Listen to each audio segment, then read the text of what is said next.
بسم اللہ الرحمن الرحیم۔ بسم اللہ کی برکت کا واقعہ۔ کہا جاتا ہے کہ کسی علاقے میں قحط سالی پیدا ہو گئی۔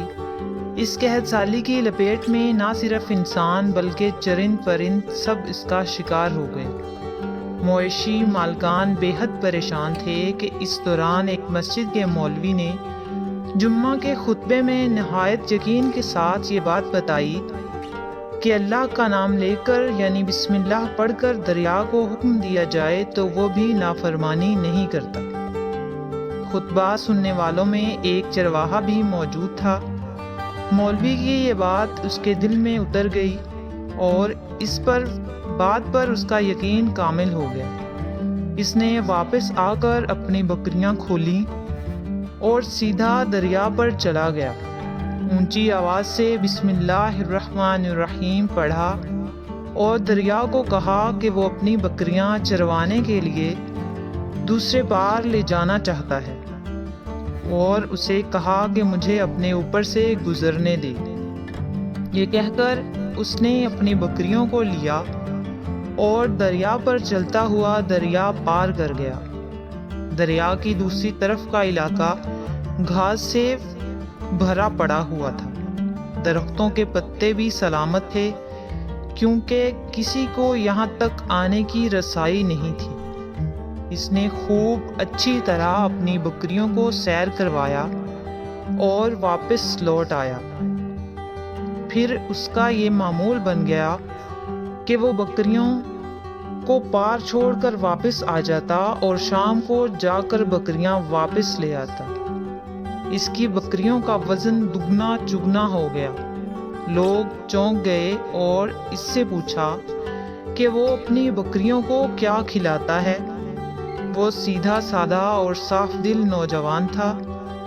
اس نے صاف صاف بات بتا دی کہ جناب میں تو بس بسم اللہ الرحمن الرحیم پڑھ کر دریا پر چل کر اپنی بکریاں دوسری طرف چروانے لے جاتا ہوں۔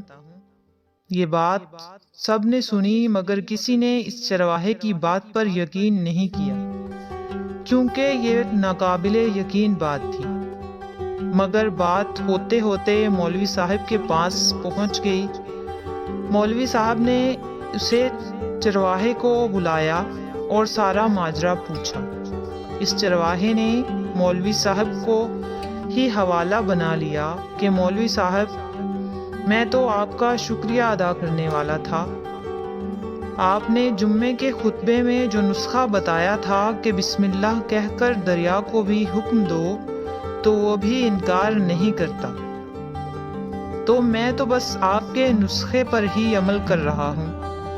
مولوی صاحب حیرت سے اس کے چہرے کو دیکھتے رہے۔ مولوی صاحب نے کہا بھائی صاحب ایسی باتیں تو ہم ہر جمعہ میں کرتے ہیں، فقط ان کا مقصد لوگوں کا ایمان بنانا ہوتا ہے۔ مگر بکریوں والا ڈٹا رہا کہ میں تو بس بسم اللہ کہہ کر پانی پر چلتا ہوں اور بکریاں سمیت پانی پار کر چلا جاتا ہوں۔ آخرکار مولوی صاحب نے صبح خود یہ تجربہ کرنے کی ٹھانی، جسے دیکھنے چرواہے سمیت پورا علاقہ بھی آ گیا۔ مجمع زیادہ تھا۔ مولوی صاحب نے ایک دو بار سوچا کہ انکار کر دوں کہ کہیں ڈوب نہ جاؤں، مگر وہ جو مولوی صاحب کو کندھے پر اٹھا کر لائے تھے اب بھی جوش و خروش سے اللہ اکبر کے نعرے لگا رہے تھے اور مولوی صاحب کے حق میں تعریفیں کر رہے تھے۔ آخرکار مولوی صاحب اپنے ڈر کو دور کرنے کے لیے ایک رسہ منگوایا۔ پہلے اسے ایک درخت کے ساتھ باندھا، پھر اپنی کمر کے ساتھ باندھا، پھر ڈرتے ڈرتے ڈھیلا ڈھالا بسم اللہ پڑھا اور دریا پر چلنا شروع ہو گئے۔ مگر پہلا پاؤں ہی رکھا تھا کہ پانی میں گر گئے۔ مولوی صاحب ڈبکیاں کھانے لگے اور پانی کے بہاؤ میں بہنا شروع ہو گئے۔ لوگوں نے کھینچ کھینچ کر باہر نکالا۔ مولوی صاحب کی اس حرکت نے چرواہے کو پریشان کر دیا کہ مولوی صاحب کی بسم اللہ کو یہ کیا ہو گیا، کیونکہ اس کا یہ روز کا معمول تھا۔ اس کے اپنے یقین میں کوئی فرق نہ آیا۔ اس نے بسم اللہ کہہ کر بکریوں کو پانی کی طرف اشارہ کیا اور خود ان کے پیچھے چلتا ہوا پار چھوڑ کر واپس بھی آ گیا۔ لوگ اسے ولی اللہ سمجھ رہے تھے اور اس کے حق میں نعرے لگا رہے تھے، مگر وہ سب سے بے نیاز سیدھا سادہ انسان تھا۔ وہ مولوی صاحب کے پاس پہنچا اور کہا، مولوی صاحب، میں آپ کی بسم اللہ کی تعریف سے کافی پریشان تھا، مگر پانی پر چلتے ہوئے مجھے آپ کی بسم اللہ کی بیماری کا پتہ چل گیا۔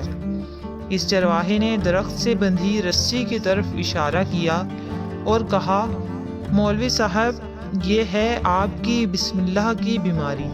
آپ کی بسم اللہ کی برکت کو یہ رسہ کھا گیا۔ آپ کو اللہ اور بسم اللہ سے زیادہ اس رسے پر بھروسہ تھا، لہٰذا اللہ نے بھی آپ کو رسی کے حوالے کر دیا۔ پھر کہنے لگا، مولوی صاحب، آپ بھی کمال کرتے ہو۔ میں نے آپ کے منہ سے سنا اور یقین کر لیا، اور آپ میرے اللہ نے میرے یقین کی لاج رکھی، مگر آپ نے اللہ کا کلام سنا مگر یقین نہ کیا، لہٰذا آپ کو اللہ نے رسوا کر دیا۔ محترم دوستو، یہی کچھ ہمارا حال ہے۔ ہماری نمازوں اور دعاؤں کا بھی یقین سے خالی ہے۔